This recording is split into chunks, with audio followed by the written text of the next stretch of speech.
పేతురు మొదటి పత్రిక 5వ అధ్యాయం 5వ వచనంలో మనం ఒక మాట చదువుతాం. చిన్నలారా, మీరు పెద్దలకు లోబడి ఉండండి, మీరందరూ ఎదుటి వాని ఎడల దీన మనస్సు అనే వస్త్రాన్ని ధరించుకో.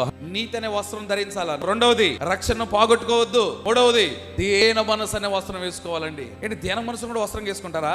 అవును. నిన్ను చూస్తే దీనత్వము కనబడాలి. క్రీస్తు ఎలాగూ దీనుడో మనము కూడా అలాంటి దీనులంగా. చాలా మంది తొడలు కొడతారు, మెడలు కొడతారు, కాలర్లు ఎగరేస్తారు, సవాళ్ళు చేస్తారు. నా సంగతి నీకు తెలియదు అంటారు. నేను తలుచుకుంటే నువ్వు ఏమైపోతావో. ఏమవుతారు? తలుచుకో, చూద్దాం ఒకసారి. ఏం అవ్వదు. కానీ ఇవన్నీ కూడా దీనత్వం లేకపోవడం, తగ్గింపు లేకపోవడం. క్రైస్తవుడా, నిన్ను చూసి అనేక మంది ప్రభు దగ్గరికి రావాలంటే మొట్టమొదటిగా మనం దీన మనసు అనే వస్త్రాన్ని ధరించుకోవాలి. లోకం ఆశ్చర్యపోవాలి, ఎంత దీనత్వం ఏంటండి, ఎంత తగ్గింపు ఏంటంటే. యేసై నమ్ముకున్నాడు, అందుకే అంత తగ్గింపు. ఆయన దీన మనసు కలిగిన వాడు. శిష్యులు పాదాలు కడిగినంతగా తను తాను తగ్గించుకున్నాడు. ఏ రోజైనా